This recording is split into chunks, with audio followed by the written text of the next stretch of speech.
Zeppelin, el coloso del cielo.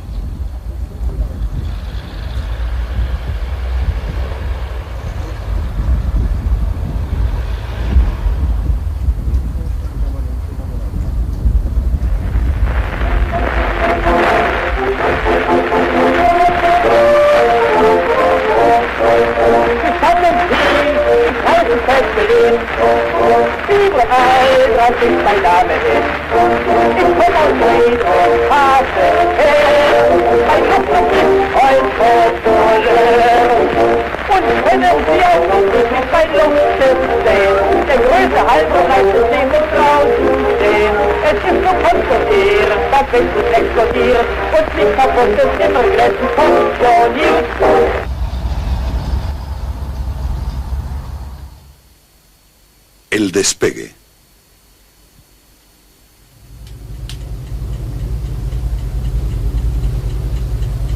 Ya no hay dirigibles.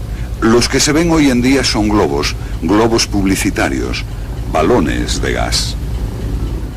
No pueden compararse con el tamaño y grandiosidad de las antiguas naves flotantes. Los despegues eran espectaculares. En la época de los dirigibles, las tripulaciones tenían que botar la nave en la dirección del viento. Entonces formaban las tripulaciones cientos de voluntarios que eran llamados al lugar de despegue por medio de una sirena. Cada despegue era un acontecimiento masivo. Aparecía en las portadas de los periódicos. Por ejemplo, en la edición especial de un diario de Berlín el 15 de agosto de 1929, en que se decía: miles de personas han acudido. Nadie quiere perderse la salida de la aeronave. Continuamente llegan a la ciudad coches cubiertos de polvo que se dirigen al lugar de despegue. Hay más periodistas que abejas en un panal. El gentío saluda amigablemente al capitán y la nave despega. Los espectadores saludan, gritan entre apretones y empujones. Pronto dejarán de distinguirse sus caras. Cuando los zeppelines volaban sobre nuestra ciudad. Así comienzan hoy en día muchas historias de entonces. La nave flotante es una reliquia de una época pasada, de una época en la que la fe en el progreso era absolutamente inquebrantable. Por donde quiera que apareciese un dirigible, los asombrados espectadores quedaban encantados.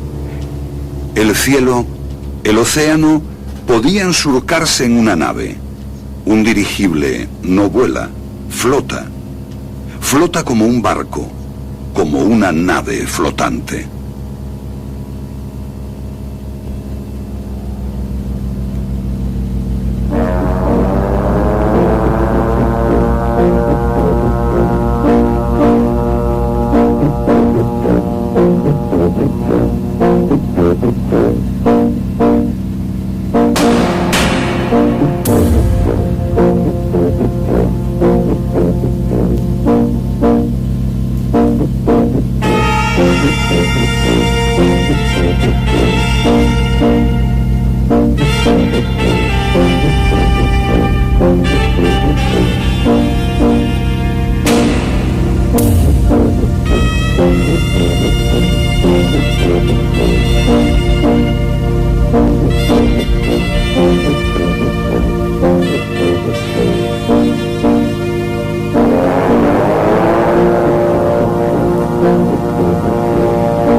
Cientos de metros de altura, en movimiento silencioso y lento, se puede observar la Tierra en una nave flotante sobre Alemania.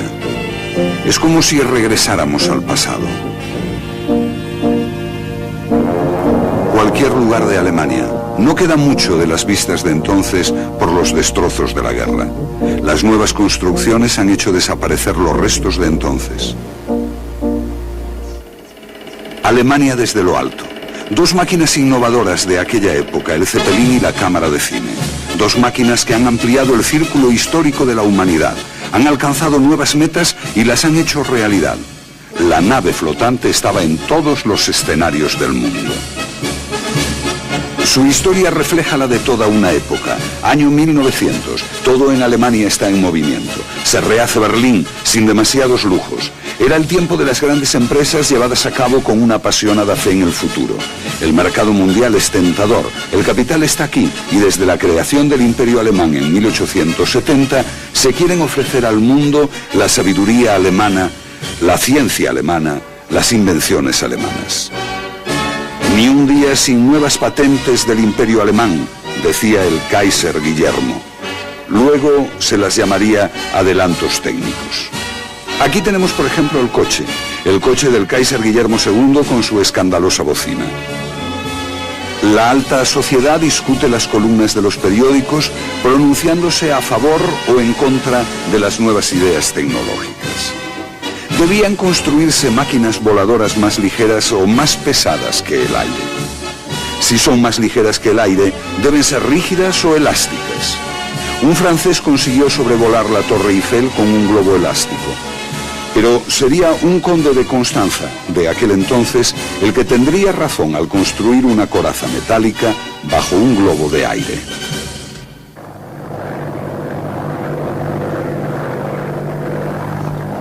Vuelo de prueba de los dirigibles en el lago de Constanza.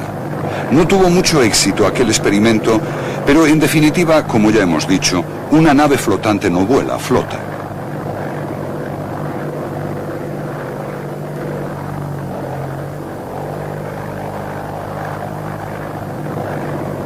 El Kaiser Guillermo está conmovido. Valora la inspiración del conde Zeppelin, olvida el escepticismo de sus consejeros y concede al conde la Orden del Águila Negra. Le besa en las dos mejillas y le nombra alemán del siglo. Alemania es una fiesta.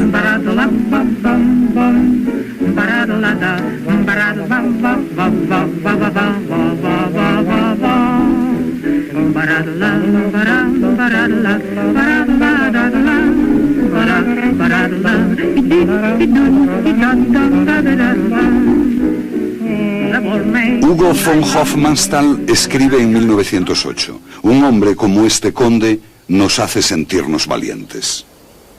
Era una época esplendorosa. La burguesía salía a la luz, disfrutaba el pasado y miraba con esperanza el futuro de la patria.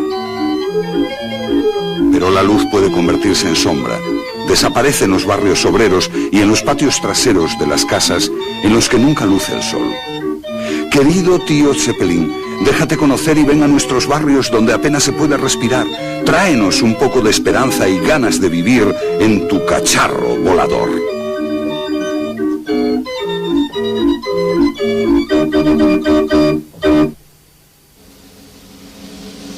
En aquellos tiempos muchas cosas empezaron, pero muchas otras desaparecieron para siempre. La época del imperio, en la época de los dirigibles. Los sueños y la esperanza cegaban a la gente.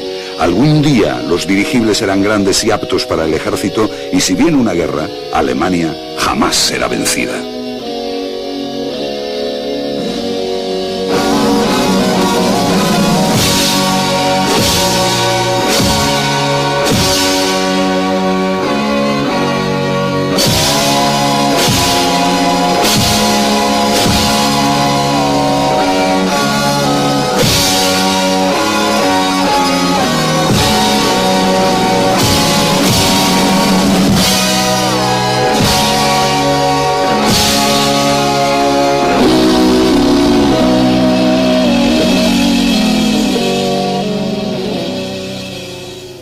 Sueño. Una leyenda griega. Ícaro y Dédalo están atrapados en un laberinto e intentan salir. El padre Dédalo construye unas alas con plumas de ave que pega con cera. Advierte a su hijo Ícaro que no vuele demasiado alto porque el sol puede deshacer la cera. Pero Ícaro no hace caso y vuela cada vez más cerca del sol. Pronto se derrite la cera de las alas y cae al mar.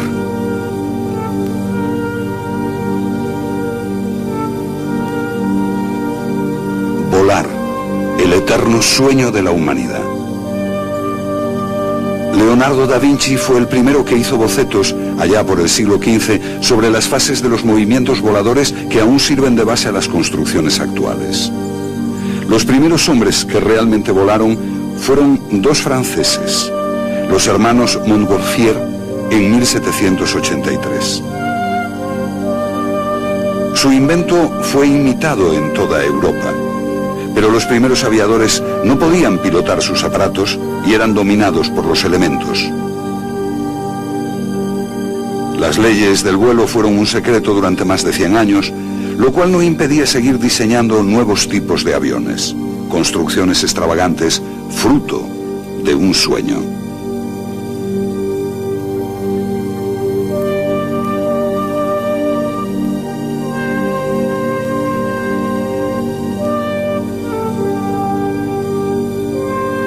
Otto Lilienthal se montaba en aparatos más pesados que el aire. Por primera vez un hombre podía volar como un pájaro, aunque apenas 200 metros.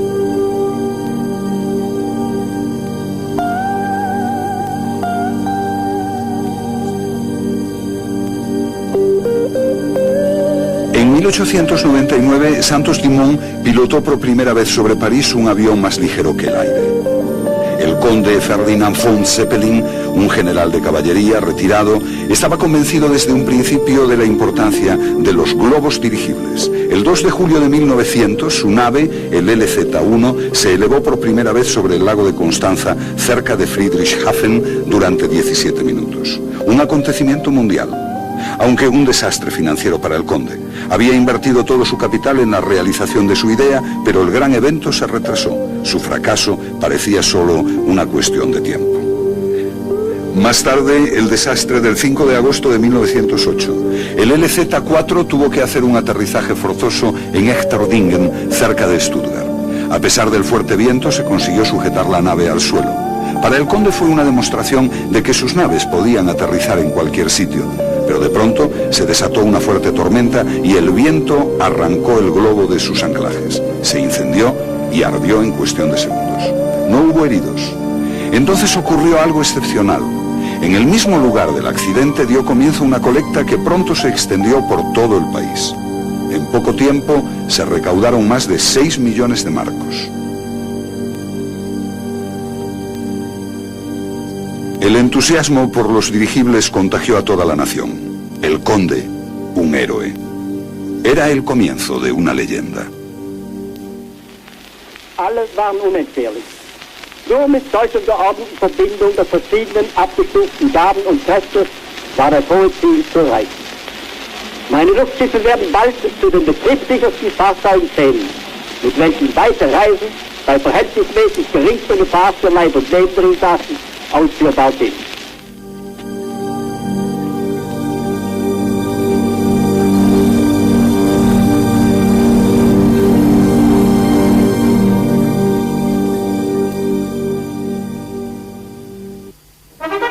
De agosto de 1909. Los comercios y los colegios están cerrados. Toda la ciudad se ha vestido de gala. Las calles están abarrotadas de gente. Millones de personas esperan con entusiasmo la llegada de la nave mágica. Por primera vez, un dirigible va a aterrizar en una capital. Las 10:40. El dirigible se ve en la lejanía. Es un pequeño punto. ¡Ya viene, ya viene!, se gritan unos a otros. Enseguida, después de una pequeña vuelta, se divisa el contorno del gigante plateado. Desde hace días, la ciudad espera enardecida su llegada. Ahora sube, ahora baja un poco, ahora se cruza. Innumerables manos dan la bienvenida a los pasajeros.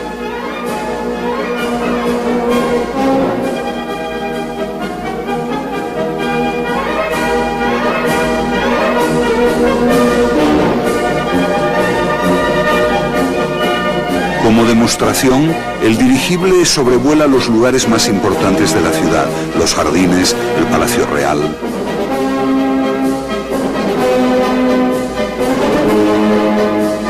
Luego traza un nudo sobre el Palacio Nuevo.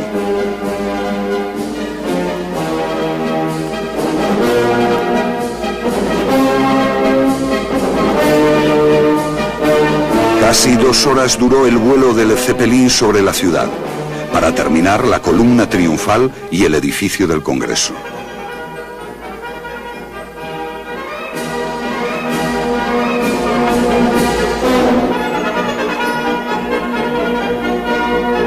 Nadie podrá olvidarlo. Todos están arrebatados por la solemnidad del momento. Nadie puede explicar ni comprender aquella emoción. El dirigible se acercaba lentamente al lugar del aterrizaje. Allí estaban el emperador, la emperatriz, los príncipes y otros miembros de la familia imperial.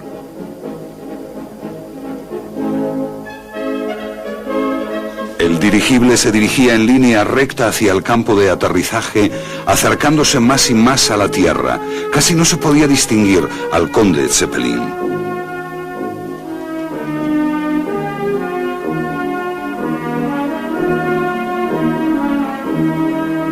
Voces de mando, órdenes, y de un golpe el dirigible se posa en el suelo. El viejo conde se asoma por la ventanilla. Han llegado. El Kaiser se apresura a acudir a la plataforma para darle la bienvenida. Se suceden escenas que nadie podrá olvidar. Berlín era una fiesta. El mundo entero observaba. El imperio triunfaba como nunca en este nuevo siglo. El empresario. No hay mucho más que añadir. La laboriosidad y el espíritu de los inventores alemanes lo consiguieron. El país a toda máquina. Aparecen nombres que forman parte de la historia de la industria: Krupp, Bosch, Siemens. Y además un loco conde del lago de Constanza con sus extraños inventos. También el conde quiso ser empresario, aunque naturalmente no era su especialidad. Lo primero que tenía que derribar era el hangar de Mansell, que había servido de laboratorio experimental. Más tarde fundará grandes empresas. La Zeppelin, sociedad anónima, la fábrica de ruedas de cremallera Friedrichshafen, la constructora de motores Maybach y otras muchas. El conde es el amo de todo su imperio. Él es el clásico pionero alemán. Friedrichshafen crece y crece. Va dejando de ser la romántica ciudad de antaño para convertirse en la ciudad de los Zeppelines, una ciudad industrial.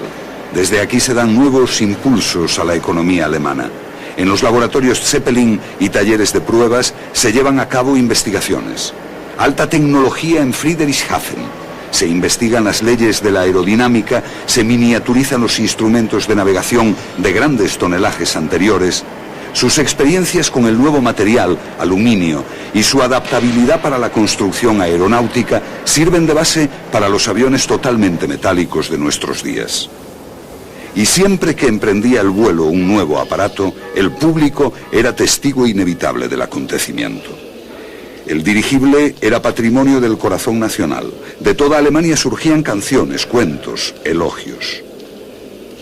Cada nuevo Zeppelin era un triunfo. Muchos tenían el gran sueño de volar por todo el mundo en una de estas naves flotantes. Y fue posible. En 1909 el conde Zeppelin funda la Delage Sociedad Anónima con rutas y planes de vuelo fijos. El pasajero debía sentirse como en un auténtico crucero. Todos se esfuerzan en hacerlo más rápido, más seguro, más lujoso. Nunca había viajado el pasaje tan a gusto. Hasta la Primera Guerra Mundial, las 7 naves de la Delage transportarán a unos 40.000 pasajeros. La gran meta era la vuelta al mundo. La aeronave más famosa de la Delage fue el LZ-127 Graf Zeppelin. Se construyeron por todo el mundo talleres, naves de abastecimiento y oficinas de correspondencia. El viaje permitiría conectar todos los continentes, investigar desde el aire regiones desconocidas y otra cosa importante para el conde, el tráfico postal aéreo. Los dirigibles llegaron a hacer realidad ese sueño. Con el conde Zeppelin se podía hacer un auténtico crucero aéreo. Friedrichshafen, Lakehurst, Friedrichshafen-Río, de 40 a 70 horas, dependiendo de la dirección del viento. Cambio de turno. Trabajar en los talleres Zeppelin era un honor, pero el trabajo era duro y peligroso. En Friedrichshafen se construía una nave detrás de otra, del LZ-1 al LZ-130. Se convirtió en una empresa aeronaval en toda regla. Lo que se construía en estas factorías eran sensaciones técnicas. Cada nuevo aparato mejoraba el anterior, pero el principio básico era siempre el mismo. ¿Cómo estaba hecho un globo dirigible? En primer lugar, los largueros de aluminio iban uniendo el armazón. Ya en el primer documento de la patente del Conde se describen todas las características esenciales del aparato. El cuerpo cilíndrico consta de tablones y largueros. En el interior van las celdillas de tela engomada con gas flotante. Por fuera, una cubierta de tela. Se monta un aro de 30 metros de diámetro. Cada nuevo aro queda unido con los largueros al armazón ya terminado. Cada larguero de aluminio va reforzado con cuerda de piano. El Gran Zeppelin llevaba 130 kilómetros de alambre. Este refuerzo alámbrico nivela la fuerza que se produce en la parte superior de los anillos y en la parte inferior de los mismos por el balanceo y por el escape de gases. La nave está dividida en 17 segmentos. Cada uno lleva un depósito de gas. El reforzamiento alámbrico nivela la diferencia de flotabilidad del oxígeno al entrar en los depósitos de gas.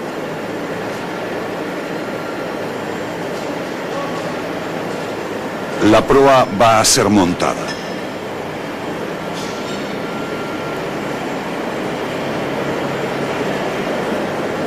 Una vez terminada, la nave tiene una longitud de 237 metros y pesa 50 toneladas, pudiendo soportar una carga de casi el doble.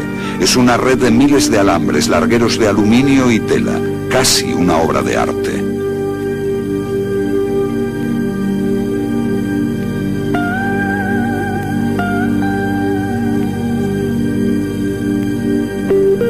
Para terminar, la cubierta de tela es de algodón muy pesada y tiene que ser colocada a mano.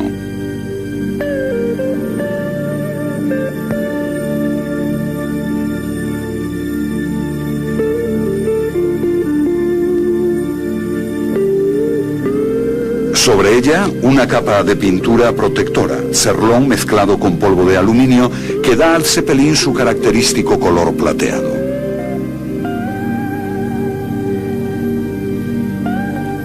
El gigante plateado en su hangar nos recuerda a los aviones. La guerra.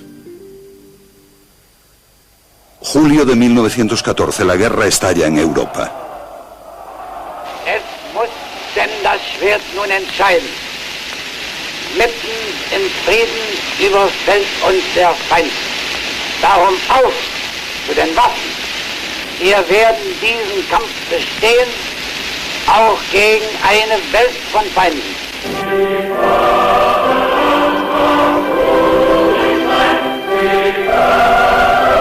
Movilización. Los soldados se alistan con entusiasmo. Los militares del Kaiser llevan ventaja a sus enemigos, y eso que habían dudado durante años sobre la idoneidad de los globos dirigibles para la guerra. Ahora el Kaiser ordena construir un buen número de ellos. Flotas de dirigibles bombarderos amenazan las ciudades enemigas. Se construyen aeródromos especiales para la Marina y el Ejército. Otros países, como Inglaterra y Francia, confían mucho en este arma milagrosa e incorporan dirigibles a su ejército.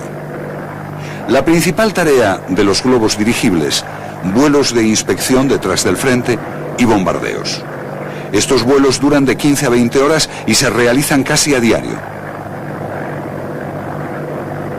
Se produce un rápido avance tecnológico. Por primera vez se construyen naves para vuelos de larga duración. Con su gran radio de acción, los dirigibles aventajan a cualquier otro avión. Vigilan los accesos al Mar del Norte y protegen a la flota de ataques por sorpresa. Cada ataque con los dirigibles es para la tripulación una misión mortal. Ataque aéreo a Inglaterra, según el relato de un testigo ocular.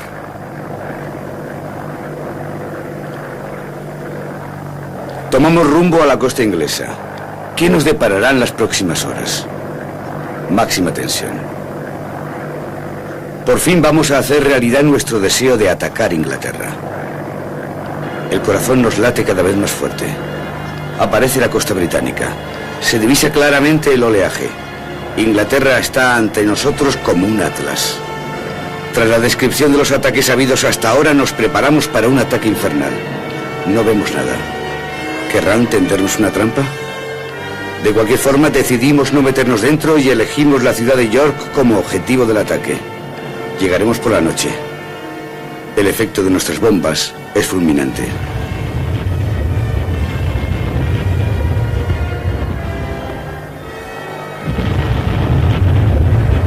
Eran los primeros bombardeos de la historia. Pero los alemanes apenas consiguieron atemorizar a los ingleses con sus cepelines. La trascendencia militar de estos ataques fue mínima. Para los aviones de caza ingleses, los dirigibles fueron una presa fácil.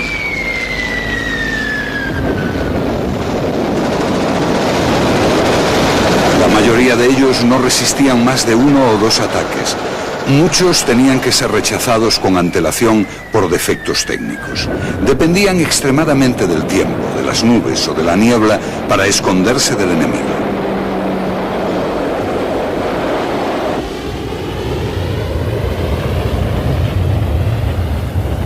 Se demostró que eran más útiles en la paz que en la guerra. Eran demasiado grandes, demasiado lentos, demasiado pesados. No podían competir con el constante desarrollo de la aviación. De todos modos, fueron utilizados hasta el final de la guerra para vuelos de observación. Muchos pilotos de dirigible perdieron la vida.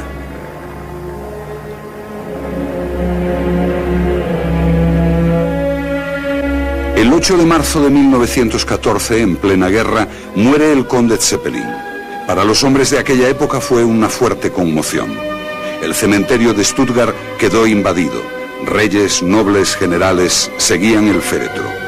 Tal vez intuían que la guerra estaba perdida.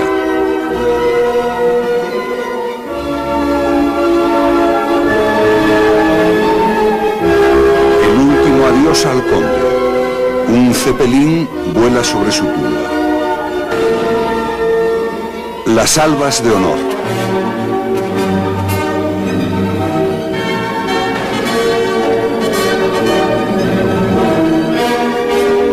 El mayor deseo en la vida del conde era hacer de su dirigible el más rápido y seguro medio de transporte del mundo. Dejó una gran fortuna. En su testamento determinó que los beneficios de sus empresas debían invertirse en la construcción de un dirigible que diera la vuelta al mundo. Pero los ganadores de la Primera Guerra Mundial tenían otros planes. La vuelta al mundo. Friedrichshafen al final de la guerra. Se pudo evitar el destrozo de los hangares. Según estableció el Tratado de Versalles, Alemania no podía construir más cepelines. Pero los sucesores del conde persuadieron a los vencedores para proceder a la reparación de los que estaban dañados. El doctor Hugo Eckena se hizo cargo de la herencia del conde. Bajo sus órdenes, la construcción de dirigibles volvió a resurgir. Und so geschah es. Die Träume, oder besser gesagt, die Erwartungen des Grafen Zeppelin haben sich inzwischen erfüllt oder gehen der Erfüllung entgegen. Es war bislang und wird weiterhin auch das Los der Zeppelin-Idee sein, sich in stetem Ringen gegen widriges Geschick zu behaupten und durchzusetzen. Aber ich bin innerlichst überzeugt, dass nie wieder die Idee des Grafen Zeppelin grundsätzlich verworfen und vergessen werden wird.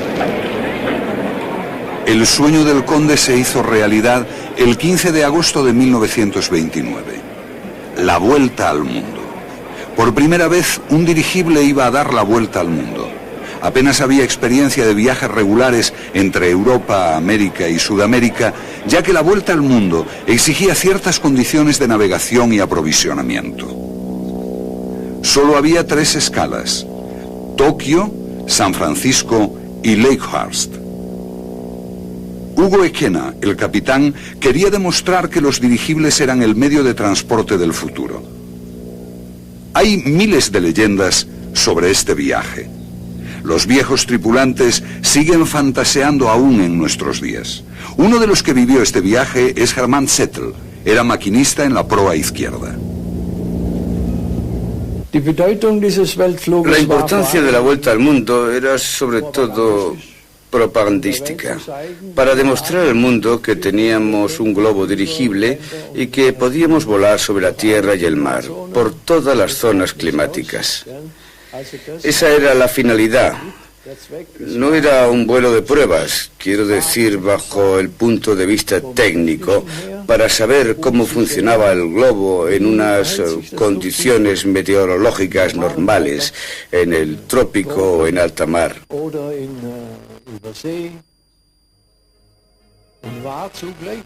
Y era a la vez una buena propaganda de Alemania para que la gente dijera: caramba, si los alemanes pueden hacer eso, podrán hacer mucho más. Berlín. El mundo entero viajaba. Durante 2 semanas la prensa no hablaba de otro tema.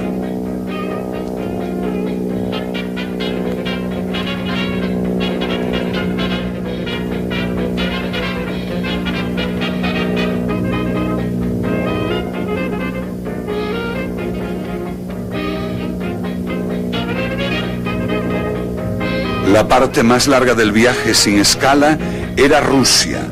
Apenas había lugares de aterrizaje. Ahora sobrevuelan Leningrado.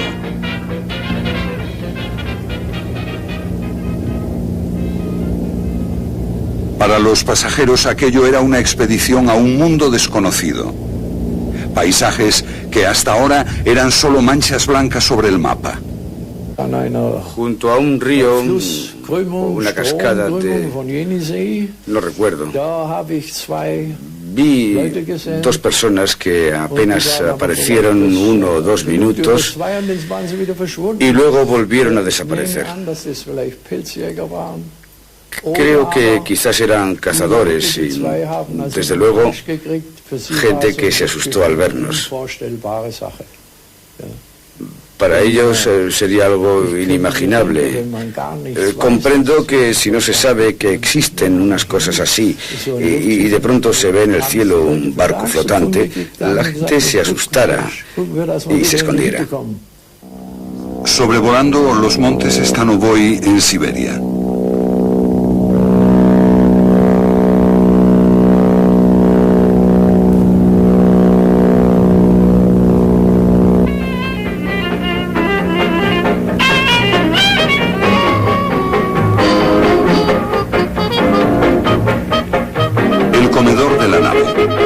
El capitán se ocupaba personalmente de los huéspedes. No se puede hablar aquí de las incomodidades propias de una expedición. La vida a bordo se desarrollaba normalmente para los pasajeros como si estuvieran en un hotel. Tenían camas, desayuno, café a mediodía y por la tarde cena. Había una variada carta de bebidas. Era muy agradable el viaje. Eso sin duda. El globo no se movía ni hacía ruido. Un globo es muy parecido a un avión.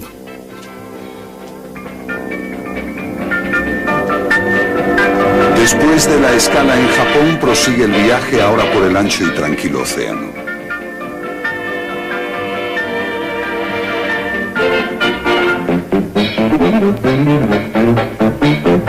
El día de la llegada a Nueva York, un recibimiento triunfal.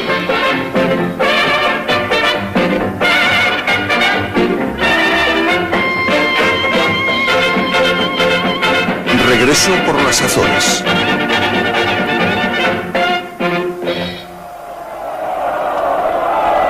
Llegada a Friedrichshafen. Hugo Ekaner había colaborado para dar a conocer al mundo el nombre de Alemania.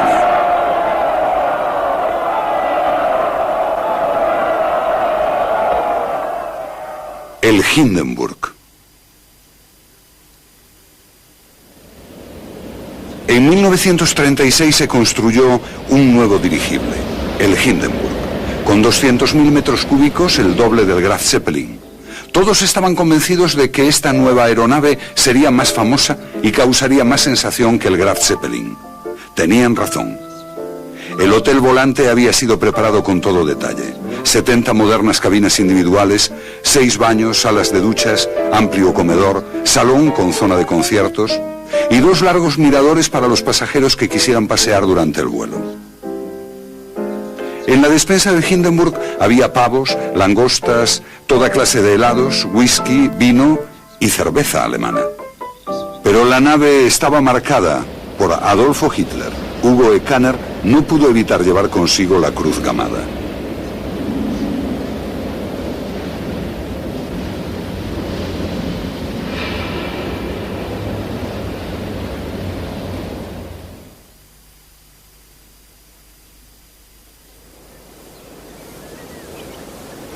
...26 de marzo de 1936... el Graf Zeppelin y el nuevo Hindenburg despegarán para su vuelo conjunto por Alemania. Era una misión propagandística del nacionalsocialismo.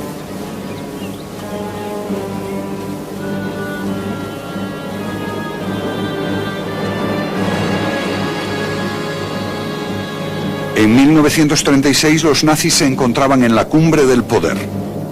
1936 fue también el año de los Juegos Olímpicos de Berlín.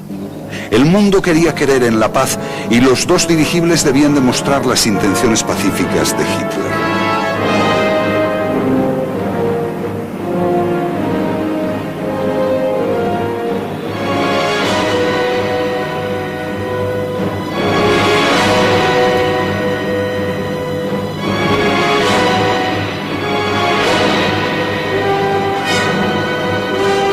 El Hindenburg despegó.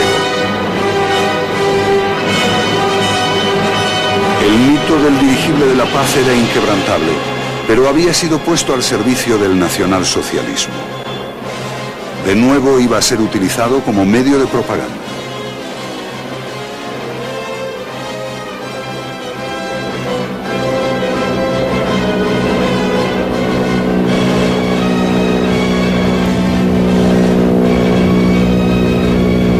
Los dos dirigibles emprendieron un vuelo de 4 días por toda Alemania. Se habían instalado altavoces a bordo que exhortaban al pueblo alemán a apoyar la política de Hitler.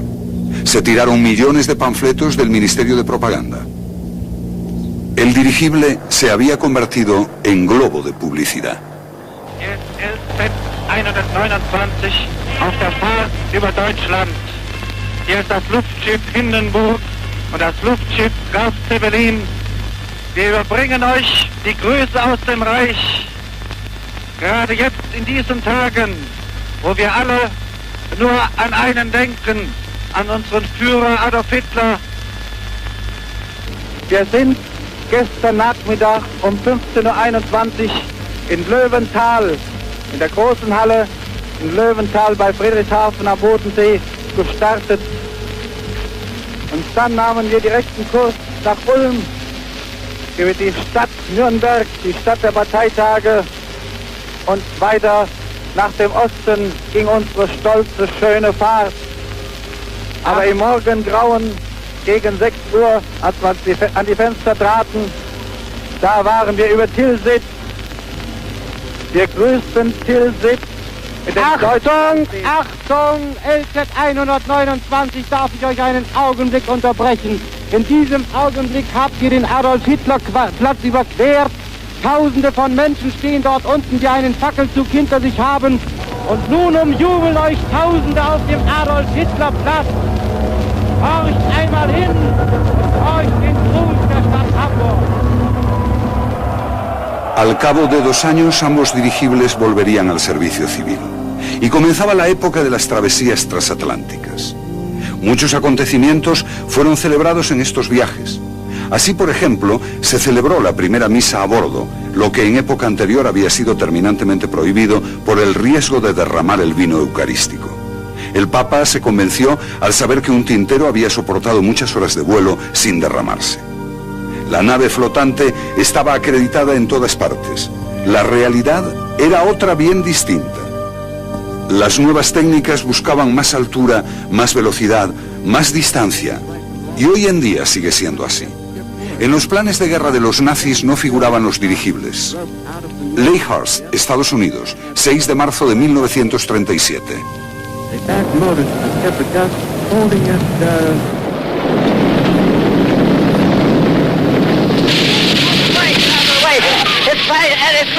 It's rising terrible. Oh my, get out of the way, please. It's burning, bursting into flames, and it's falling on the morning bats, and all the folks agree that this is terrible. This is the worst of the worst catastrophes in the world. Oh, it's just like 20. goes 400 or 500 feet into the sky. It's a terrific crash, ladies and gentlemen. It's smoke and it's flames now. Andy Framer's crashing to the ground. All the humanity and all the passengers speeding around. I told you, I can't talk to people. There's friends around there. I can't talk, ladies and gentlemen. Desde aquel día desaparecieron los globos dirigibles del cielo. Friedrichshafen al final de la guerra en 1945. La ciudad está prácticamente destruida y con ella todo lo que pudiera recordar a los dirigibles. La reconstrucción de los años 50 fue lenta. Se reconstruyó uno de los hangares, pero nunca volvieron a fabricarse aquellos globos. Epílogo. Friedrichshafen hoy. Solo algunos recuerdan su grandioso pasado. En una de las calles, un monumento. Aquí, en este lugar, construyó el conde Zeppelin su primer globo dirigible. En medio de la ciudad, en el nuevo ayuntamiento, el Museo Zeppelin. Una sala en la que se exponen los modelos de los dirigibles más importantes, desde el primero hasta el Hindenburg. Unos 80.000 visitantes vienen cada año. La fantasía y la fascinación por el gigante plateado permanecen inquebrantables. La pieza más valiosa del museo, un motor Maybach original del LZ-127. Su giroscopio fue un sensacional avance técnico en la construcción de los dirigibles. Las empresas de sus seguidores son las que más trabajo proporcionan. El punto fuerte de su producción, el tratamiento de los metales. Fundadas por el conde Zeppelin, estas empresas hicieron de Friedrichshafen una de las ciudades más ricas de la República Federal.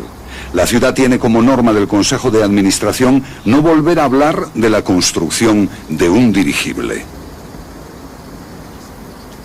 La ciudad de Friedrichshafen, en concreto los talleres metalúrgicos Zeppelin, que ya pertenecen ahora a la Fundación Zeppelin de la ciudad de Friedrichshafen, han investigado durante años en este terreno. Tuvieron empleado a un ingeniero de Zeppelin que había colaborado en su profusión mundial y su control. Tuvimos que emplear a gente así porque habíamos llegado al convencimiento de que no podíamos volver a llevar a cabo una colecta para revivir los dirigibles. En el monumento a von Zeppelin, en las orillas del lago de Constanza, se recoge una frase del conde: solamente hay que querer y creer, así se conseguirá. Era una exhortación.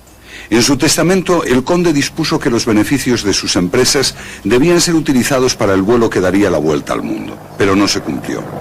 Más alto, más rápido, más lejos. Solo eso valía la pena. ¿Quién va a volver a la idea de los globos dirigibles? ¿Quién va a pensar en ellos? Múnich, septiembre de 1928. Como siempre, la gente celebra algo relacionado con un globo. Todavía no está afectada por la tragedia del Hindenburg, apenas ya reconocible pero siempre admirado y elogiado. ¿Quién será capaz de empezar de nuevo? Múnich hoy. Un dirigible sobrevuela la ciudad. Un empresario ha hecho realidad el sueño. Múnich será pronto la cuna del primer dirigible alemán para viajeros después del legendario Hindenburg. Muchos otros vendrán después. Hay planes para construir nuevos dirigibles en Alemania, naves con una infraestructura mínima y escasos medios de servicio que podrían solucionar los problemas de comunicaciones en el tercer mundo. Hay planes similares en América, Inglaterra y la Unión Soviética. El Zeppelin, el dirigible como alternativa, la nave flotante, es una nueva utopía.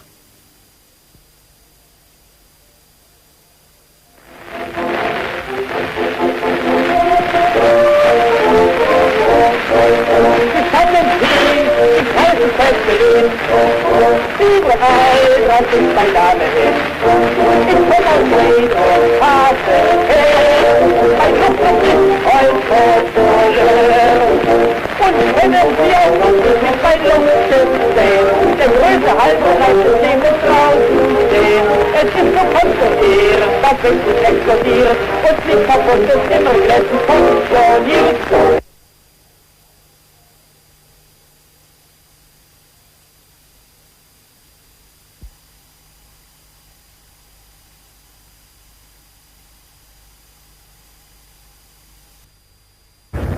De todos modos, fueron utilizados hasta el final de la guerra para vuelos de observación. Muchos pilotos de dirigible perdieron la vida.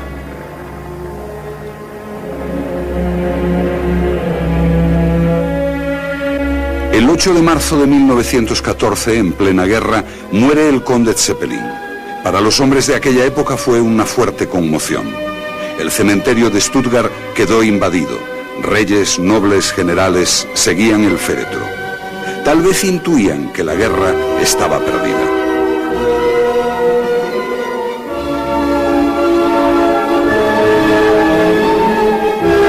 El último adiós al conde. Un Zeppelin vuela sobre su tumba. Las albas de honor.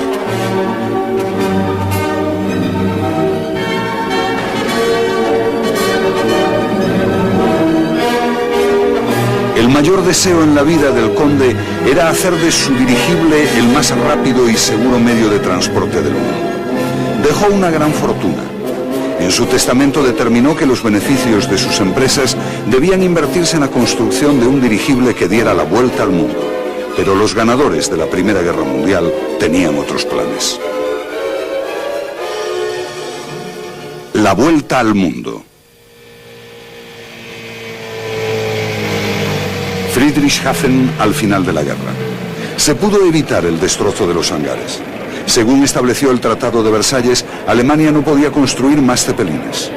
Pero los sucesores del conde persuadieron a los vencedores para proceder a la reparación de los que estaban dañados.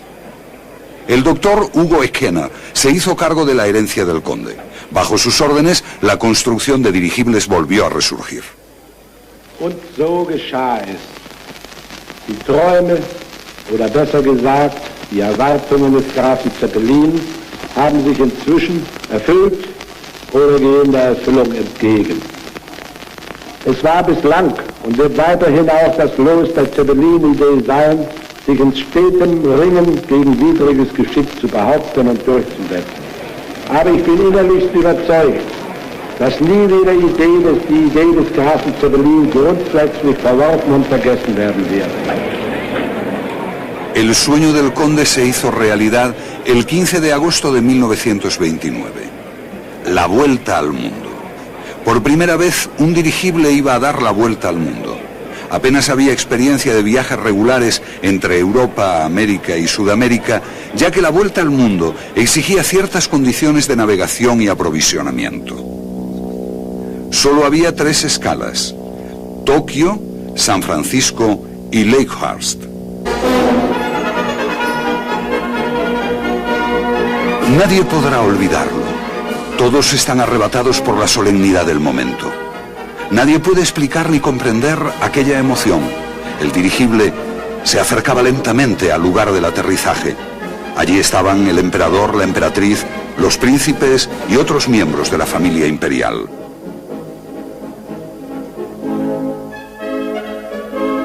El dirigible se dirigía en línea recta hacia el campo de aterrizaje, acercándose más y más a la tierra. Casi no se podía distinguir al conde Zeppelin.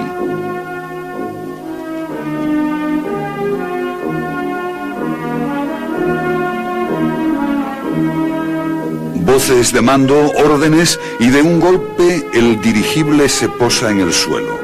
El viejo conde se asoma por la ventanilla. Han llegado. El Kaiser se apresura a acudir a la plataforma para darle la bienvenida. Se suceden escenas que nadie podrá olvidar. Berlín era una fiesta. El mundo entero observaba. El imperio triunfaba como nunca en este nuevo siglo. El empresario.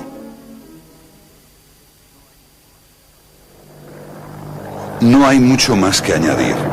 La laboriosidad y el espíritu de los inventores alemanes lo consiguieron. El país a toda máquina. Aparecen nombres que forman parte de la historia de la industria: Krupp, Bosch, Siemens. y además un loco conde del lago de Constanza con sus extraños inventos.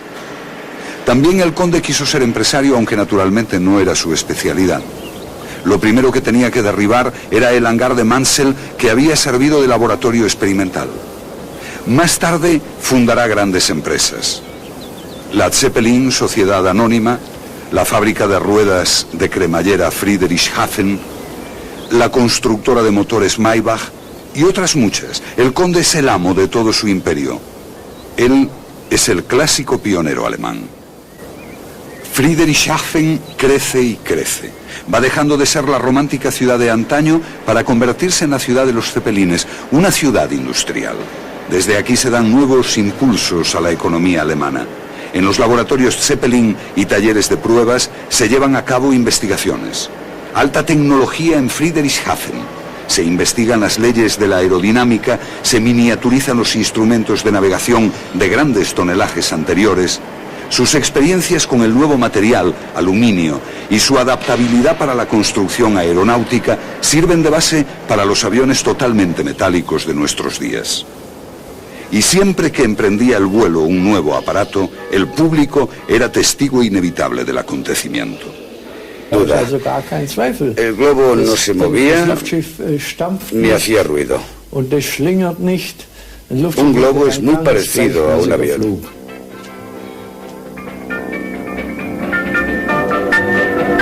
Después de la escala en Japón, prosigue el viaje ahora por el ancho y tranquilo océano.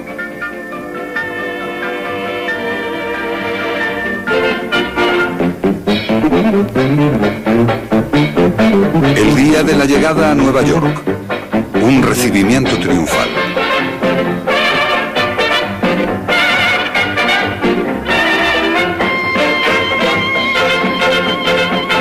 Regreso por las Azores.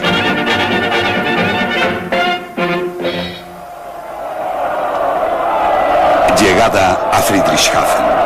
Hugo Ekaner había colaborado para dar a conocer al mundo el nombre de Alemania.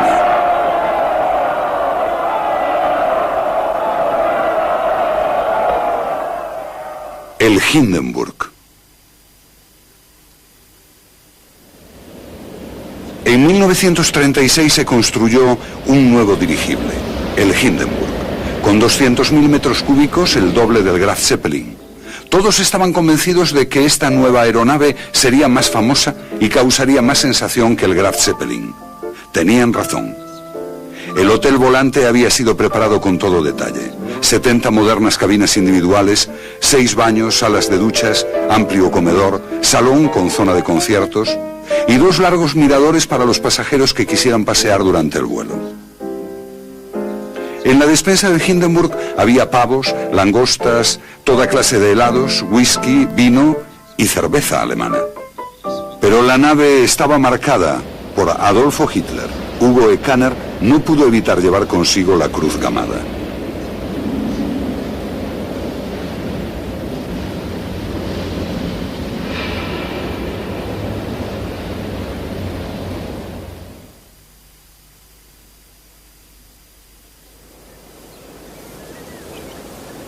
...26 de marzo de 1936...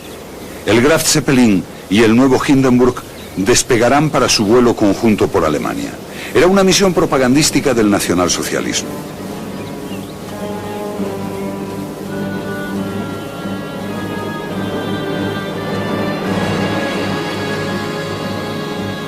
En 1936 los nazis se encontraban en la cumbre del poder. 1936 fue también el año de los Juegos Olímpicos de Berlín. El mundo quería creer en la paz y los 2 dirigibles debían demostrar las intenciones pacíficas de Hitler.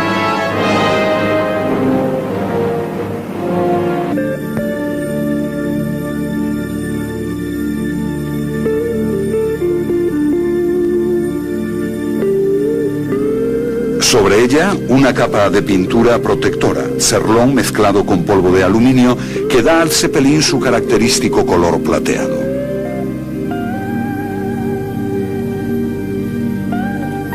El gigante plateado en su hangar nos recuerda a los aviones.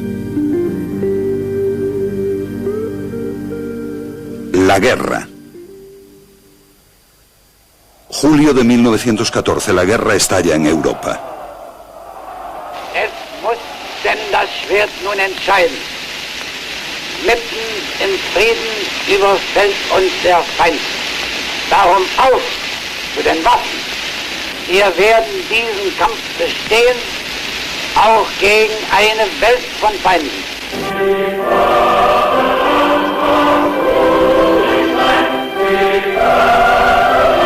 Movilización. Los soldados se alistan con entusiasmo. Los militares del Kaiser llevan ventaja a sus enemigos, y eso que habían dudado durante años sobre la idoneidad de los globos dirigibles para la guerra. Ahora el Kaiser ordena construir un buen número de ellos.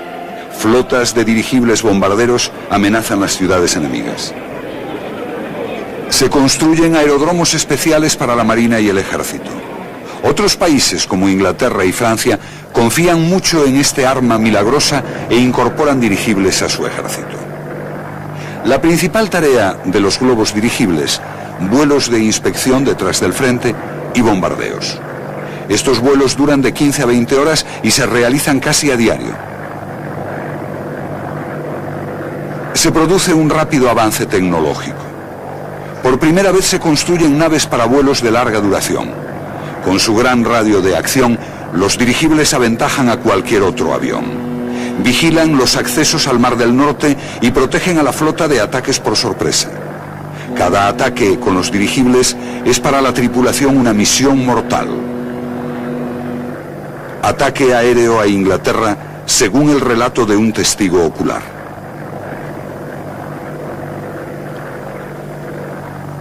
Tomamos rumbo a la costa inglesa. ¿Qué nos depararán las próximas horas? Máxima tensión. Por fin vamos a hacer realidad nuestro deseo de atacar Inglaterra. El corazón nos late cada vez más fuerte. Aparece la costa británica.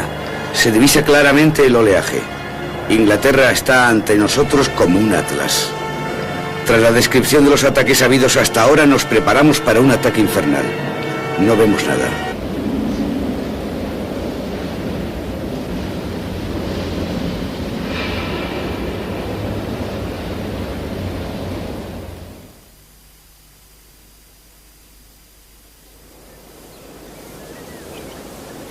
...26 de marzo de 1936...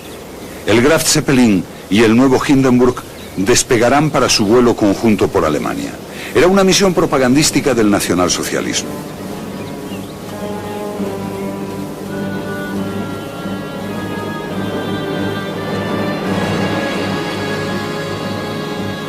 En 1936 los nazis se encontraban en la cumbre del poder.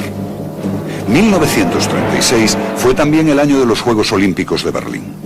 El mundo quería creer en la paz y los dos dirigibles debían demostrar las intenciones pacíficas de Hitler.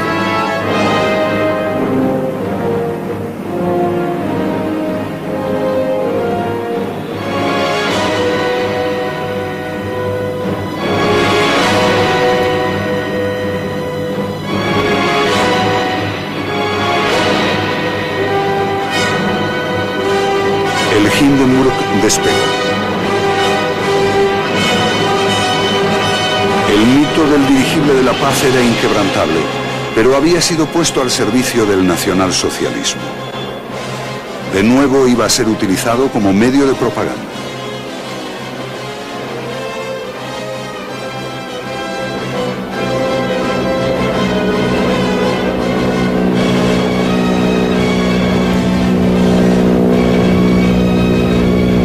Los dos dirigibles emprendieron un vuelo de 4 días por toda Alemania.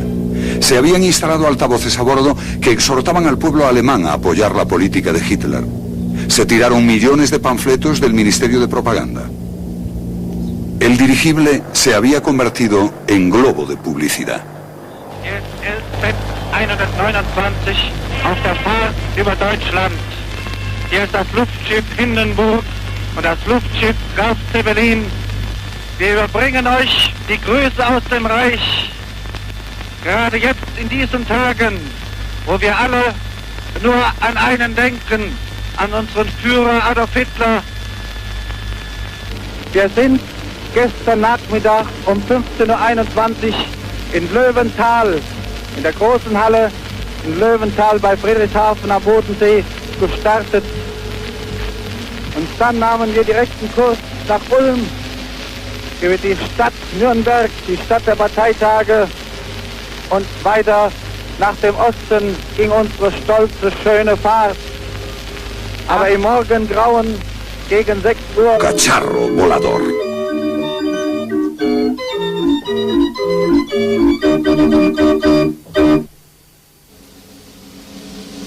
En aquellos tiempos muchas cosas empezaron, pero muchas otras desaparecieron para siempre. La época del imperio, en la época de los dirigibles. Los sueños y la esperanza cegaban a la gente.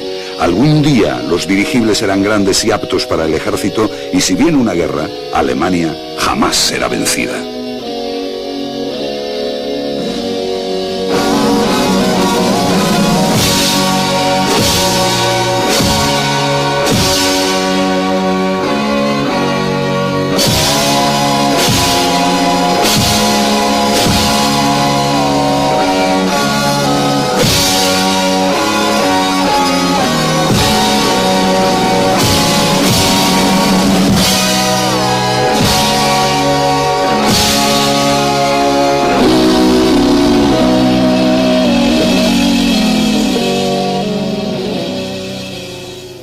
Sueño.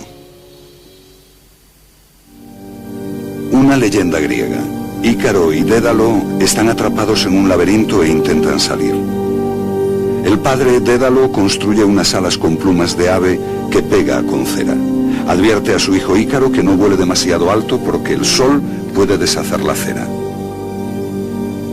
Pero Ícaro no hace caso y vuela cada vez más cerca del sol. Pronto se derrite la cera de las alas y cae al mar.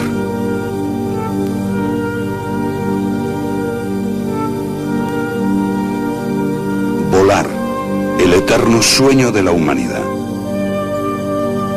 Leonardo da Vinci fue el primero que hizo bocetos, allá por el siglo XV, sobre las fases de los movimientos voladores que aún sirven de base a las construcciones actuales.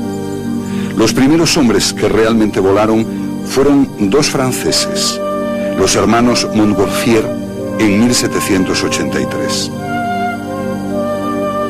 Su invento fue imitado en toda Europa, pero los primeros aviadores no podían pilotar sus aparatos y eran dominados por los elementos. Las leyes del vuelo fueron un secreto durante más de 100 años, lo cual no impedía seguir diseñando nuevos tipos de aviones, construcciones extravagantes, fruto de un sueño.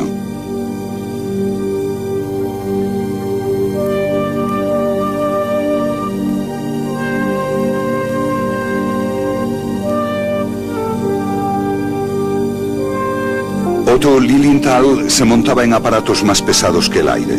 Por primera vez un hombre podía volar como un pájaro, aunque apenas 200 metros.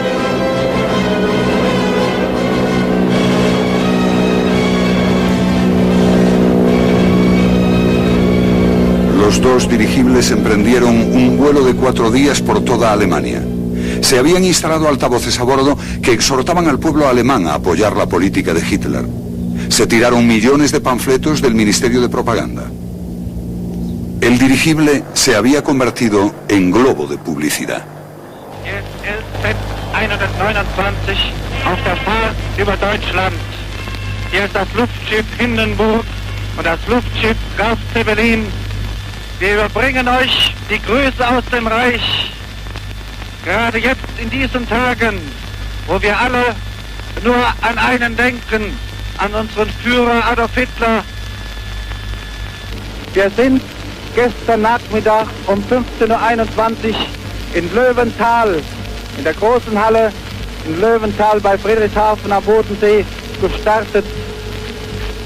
Und dann nahmen wir direkten Kurs nach Ulm, über die Stadt Nürnberg, die Stadt der Parteitage, und weiter nach dem Osten ging unsere stolze, schöne Fahrt.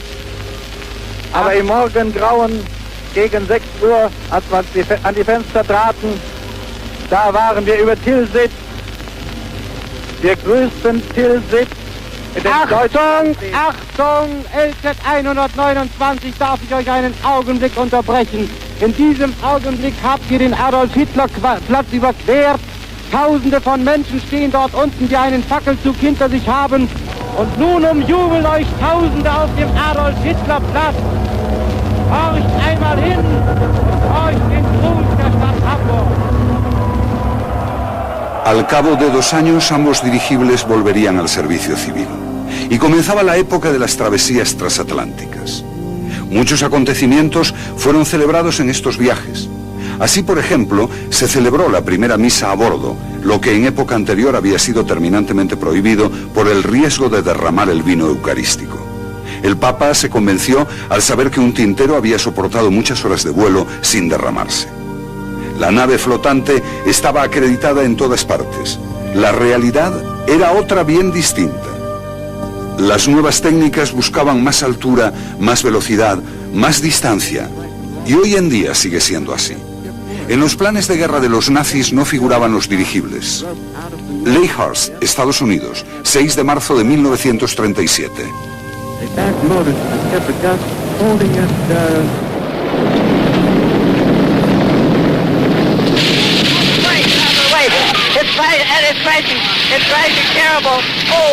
Las de sus seguidores son las que más trabajo proporcionan. El punto fuerte de su producción, el tratamiento de los metales.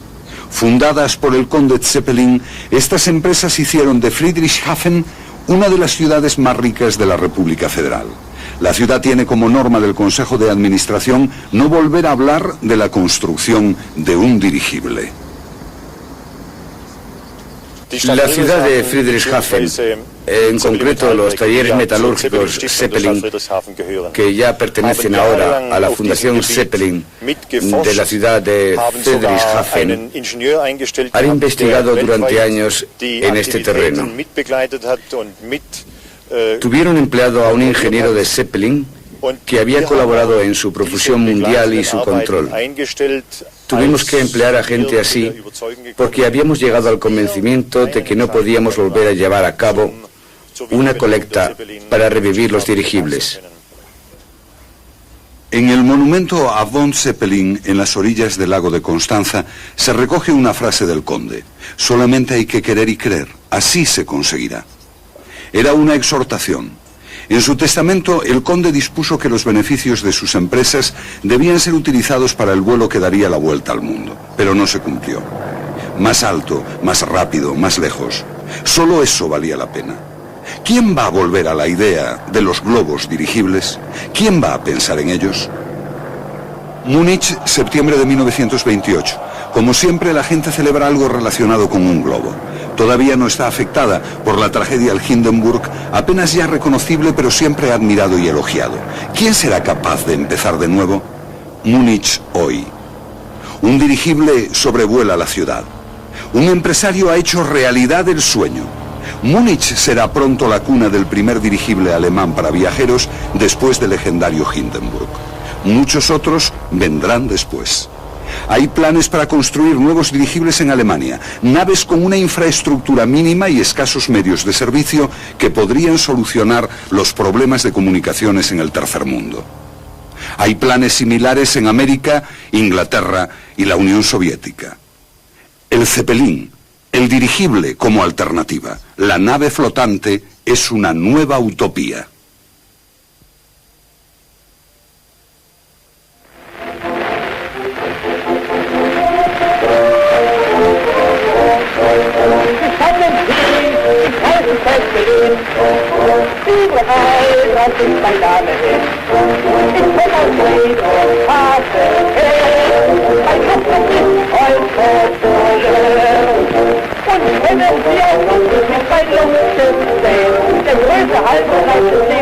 Gerade jetzt in diesen Tagen, wo wir alle nur an einen denken, an unseren Führer Adolf Hitler. Wir sind gestern Nachmittag um 15:21 Uhr in Löwental, in der großen Halle in Löwental bei Friedrichshafen am Bodensee gestartet. Und dann nahmen wir direkten Kurs nach Ulm, über die Stadt Nürnberg, die Stadt der Parteitage, und weiter nach dem Osten ging unsere stolze, schöne Fahrt. Aber im Morgengrauen gegen 6 Uhr, als wir an die Fenster traten, da waren wir über Tilsit. Wir grüßten Tilsit. Achtung, Achtung, LZ 129, darf ich euch einen Augenblick unterbrechen. In diesem Augenblick habt ihr den Adolf-Hitler-Platz überquert. Tausende von Menschen stehen dort unten, die einen Fackelzug hinter sich haben. Und nun umjubeln euch Tausende auf dem Adolf-Hitler-Platz. Horcht einmal hin und horcht den Gruß der Stadt Hamburg. Al cabo de 2 años, ambos dirigibles volverían al servicio civil y comenzaba la época de las travesías transatlánticas. Muchos acontecimientos fueron celebrados en estos viajes. Así, por ejemplo, se celebró la primera misa a bordo, lo que en época anterior había sido terminantemente prohibido por el riesgo de derramar el vino eucarístico. El Papa se convenció al saber que un tintero había soportado muchas horas de vuelo sin derramarse. La nave flotante estaba acreditada en todas partes. La realidad era otra bien distinta.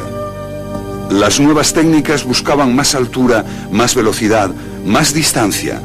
Y hoy en día sigue siendo así. En los planes de guerra de los nazis no figuraban los dirigibles. Leyhurst, Estados Unidos, 6 de marzo de 1937.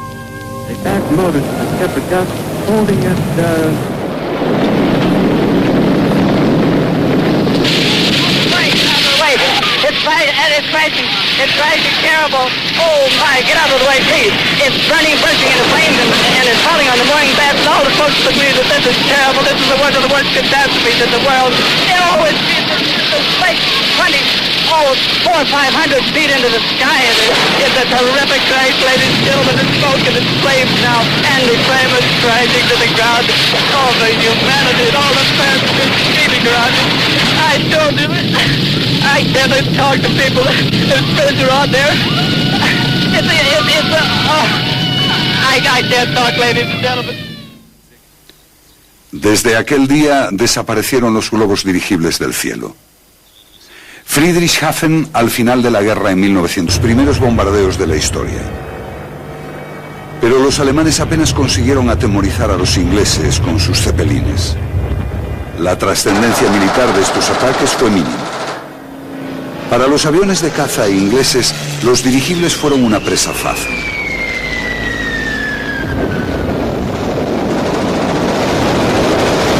La mayoría de ellos no resistían más de 1 o 2 ataques.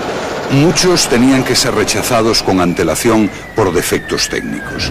Dependían extremadamente del tiempo, de las nubes o de la niebla para esconderse del enemigo.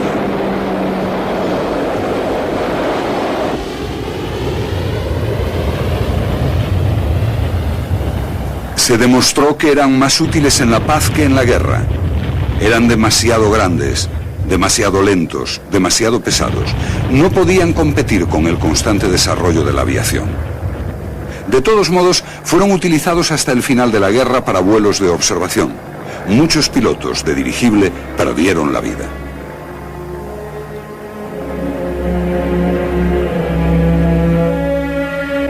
El 8 de marzo de 1914, en plena guerra, muere el conde Zeppelin. Para los hombres de aquella época fue una fuerte conmoción. El cementerio de Stuttgart quedó invadido. Reyes, nobles, generales seguían el féretro. Tal vez intuían que la guerra estaba perdida.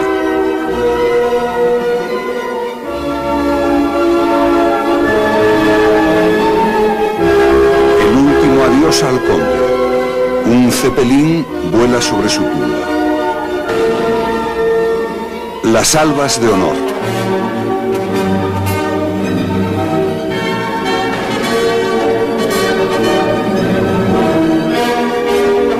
El mayor deseo en la vida del conde era hacer de su dirigible el más rápido y seguro medio de transporte del mundo. Dejó una gran fortuna. En su testamento determinó que los beneficios de sus empresas debían invertirse en la construcción de un dirigible que diera la vuelta al mundo. Pero los ganadores de la Primera Guerra Mundial tenían otros planes. La vuelta al mundo. Friedrichshafen al final de la guerra. Se pudo evitar el destrozo de los hangares. Según estableció el Tratado de Versalles, Alemania no podía construir más cepelines. Pero los sucesores del conde persuadieron a los vencedores para proceder a la reparación de los que estaban dañados. El doctor Hugo Esquena se hizo cargo de la herencia del conde.